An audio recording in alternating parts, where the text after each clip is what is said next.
time limit keeps us going. It's really easy not to get motivated if we have no time. If we have all the time in the world and no time limit, nothing will get done. Nehemiah realized that.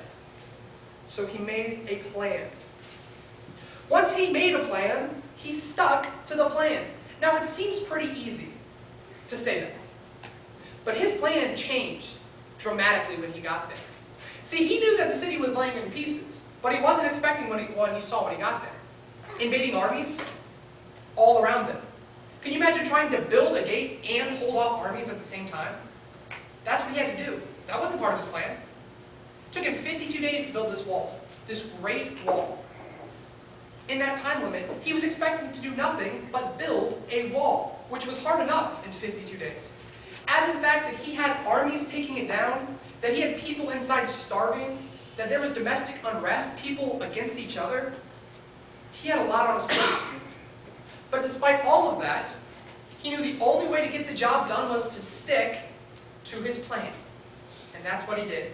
He didn't let any obstacles get in the way. Chapter 3, beginning in verse 1, talks about the second element of organization that he showed in achieving his goal. Nehemiah 3, beginning in verse 1. Then Elisha, the high priest, rose up with his brothers the priests, and they built the sheep gate. They consecrated it and set it its doors. They consecrated it as far as the Tower of the 100, as far as the Tower of Hananiah. Then next to him, the men of Jericho built, and next to them, Zachar, the son of Imran, built. The sons of Manasseh built the fish gate, then laid its beams and set its doors, its bolts, and its bars. And next to them, Meraboth, the son of Uriah, son of Hakaz, repaired. And next to them, on and on and on it goes. You see what he did there? He saw that he has a lot to do and there's no way he can do it himself. And he had this work crew. So what did he do? He delegated the work. He didn't say, okay, everyone, just start building a wall. He was organized in it. Okay, this family, you guys are good at this ability. You go take care of this problem. You guys are good at building. I need you to build this. Priests, I need you to consecrate a holy gate there. He divided the work to make it easier. In a group sense, that's easy to do if you're a leader, to divide. If you're not a leader and you're trying to utilize a personal goal, organize your life. Make sure every element of your life is taken care of. Make sure you're growing consistently, maturing all facets of your life, not just one. He had a plan, he stuck to it, and he gathered workers to help him. The third element of Nehemiah's success is his ability to lead. He was a marvelous leader. There's very few men in history that could step in Nehemiah's shoes and all the stuff that he's going through and take a nation that's exiled to freedom, from freedom to greatness, like he did. We oftentimes look back on the Old Testament, look at David, look at his ability to lead armies, look at Solomon, his ability to lead times of peace. Very few times do you ever hear someone go, man, Nehemiah, he was good. He was a great leader. But he truly was. The first way he led effectively is in chapter 2, in verse 17.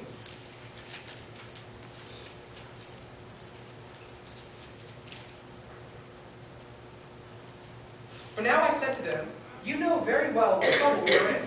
Jerusalem lies in ruins, and its gates have been destroyed by fire. Let us rebuild the wall of Jerusalem and end this disgrace. Then I told them about how gracious the hand of God has been with me, and about my conversation with the king. First thing he did, he had this group of people, he broke them up into groups so they could each conquer their own portion of the wall. But what was the first thing he did? He transferred his vision.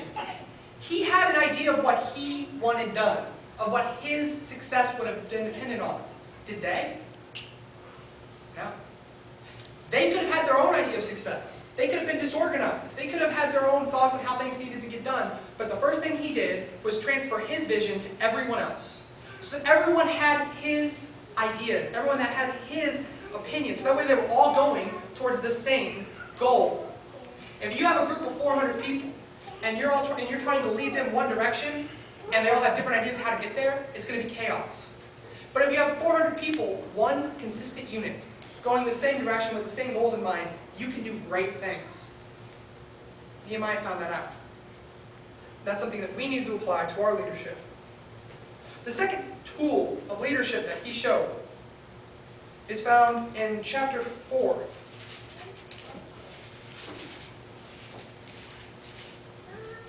Beginning in verse 14.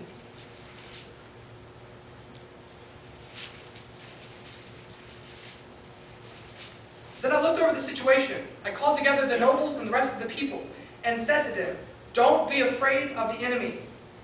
Remember the Lord, who is great and glorious, and fight for your brothers, your sons, your daughters, and your wives." He knew how to motivate people. Earlier in this passage, he talks about after all the things that he had to do, after all the things the people had to do, and he explained all the work they had.